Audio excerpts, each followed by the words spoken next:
McFarlane Toys Artist Series. I wasn't really crazy about this wave. I didn't like the way it looked. I didn't like the bright green. I didn't like the purple jacket hanging down, looked like shorts, and I didn't like the pink legs or pink pants.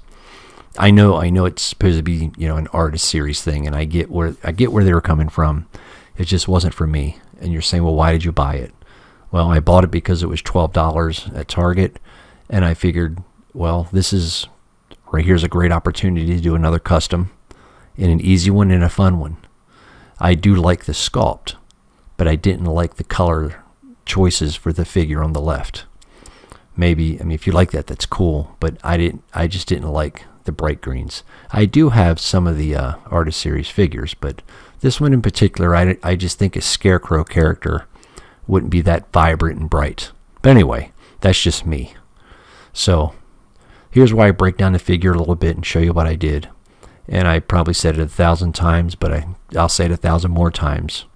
I appreciate if you check out the channel, watch this video, and your support. Okay, now we're back. I'm going to give you a quick rundown of what I did. I did a live a week or so ago, 2 weeks ago, with me painting this figure. And I said in the thing with the leg swap with these legs, with the Hush legs. This is from the Hush figure, where there's a Hush back there, custom Hush. That'd be at the end of the video as well. Maybe if you want to see that, how I put that together. And that's a Hush body with a Vampire Joker head sculpt and mallet, just painted purple. Probably looks blue on screen, but it's purple. Anyway, back to the Scarecrow. Like I said, we're going to use these. I thought these legs would look cool. I thought more like an Arkham type of vibe, Arkham Knight video game vibe, Arkham Knight. But I figured, you know what? After I did these and I did the paint job on the Hush, I kind of thought to myself, the Scarecrow, the Joker, whatever, he would probably just wear regular pants. It looks more crazy and menacing, I think, with the pants that it came with. But I did take part of the jacket out. But with these legs, let's start with those first. With the shoes too, what I was going to do was, I did prime them black. Then I went up with faintly, lightly over top white to try to pick up some highlights. I'm really not there yet. I need to get better on my highlights with the airbrush. Getting there, not there yet. Then I went up and I used raw umber. It's a brown. And I thought maybe I could just faintly see some of the brown. But actually it turned out as I was doing it, that it looks like somebody that ran through a field and got dust all over them. Really neat. Kind of a goldish tint to it, gold dust type of thing. Really weird.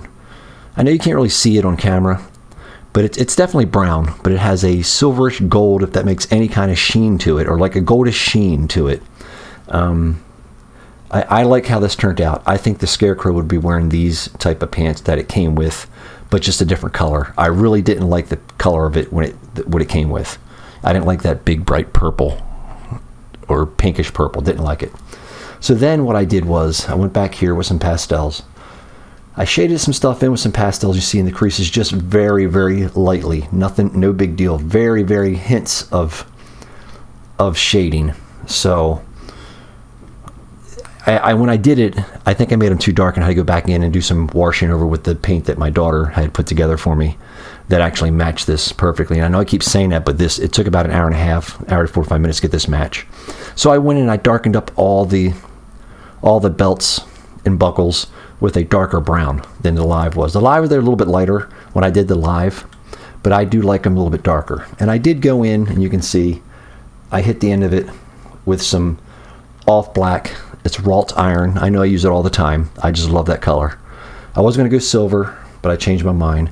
And I know I still got paint on my thumbs and fingers, and I know I get too excited. I want to make the video. This is all happening one day. My last video was all in one day. When you see this is probably the next day. Well, at least when I uploaded it the next day. I don't like washing my hands. I'm too excited. I'm going to show you guys what I did. No, I'm just kidding. Just kidding. Anyway, so I put a knife in it. I had him holding a shotgun, but his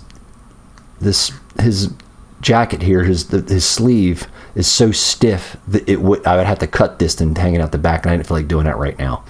I did make a small diorama for this thing, so that I'll put that up when I get done with the whole set. I have a Batman coming that I'm going to do a little small repaint. It's not going to take long.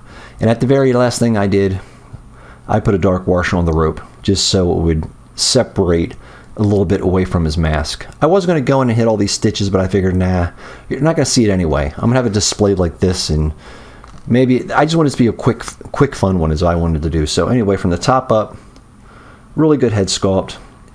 Got some buckles. Love the pants now. I'm glad I switched back to the original pants and got rid of his jacket that was hanging over. I was going to go black on the shoes, but I figured they look dusty and old. Kind of what I was going for. From the bottom here, all the buckles. I think it turned out pretty cool. I mean, for a fast, quick custom, I'm happy with it. So anyway, thanks for guys for watching, and here's a quick rundown on the legs I put together for this thing and a little bit of the jacket. I'll see you guys on the next one. Starting off with Vallejo black primer. Just going to coat the whole thing in black primer.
Some white Createx opaque, just opaque white paint, shooting downward, trying to get those shadows in.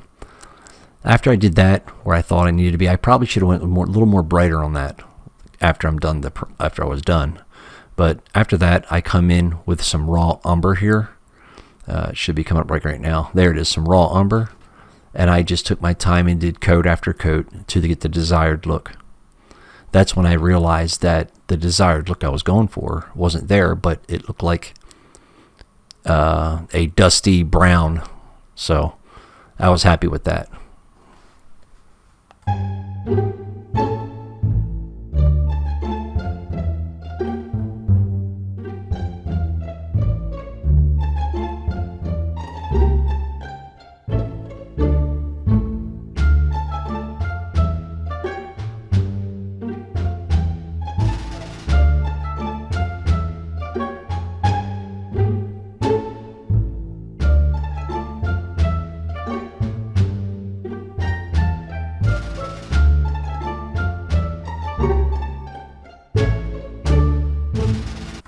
So here's the finished product. I was really happy with it.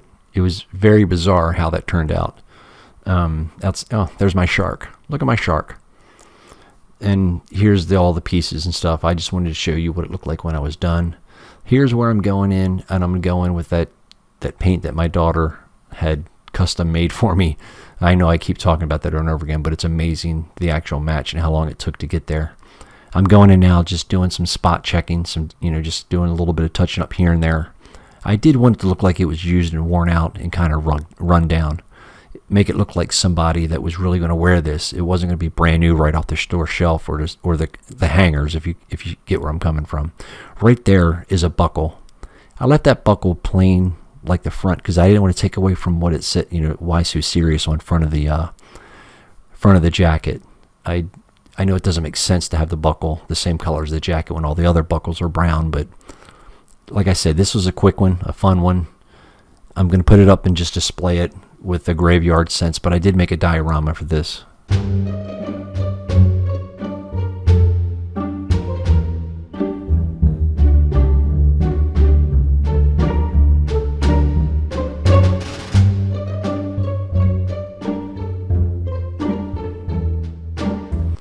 Here's my wrought iron, the color I can't get away from in every project. This is probably one of my favorite colors. I don't know. It's dark. It's very dark. It's a dark gray. It's a dark green. It's a dark everything. It's a dark gray. It's everything. If you add a little or a lot of just straight black to that, it just turns into another color. Anyway, I'm going in, hitting the end of the buckles. All the little buckles on the end of this thing. Taking my time and doing it.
So here's the rope around its neck. I had to break it up a little bit. It just, for some reason, it was too close to the color of his actual headpiece, the actual mask of the Scarecrow. I don't know. I know it's a different brown, but it was too similar to me. So I broke it up with some dark wash, just a little bit of straight black and some water, mixed it down, rubbed it on, rubbed it off.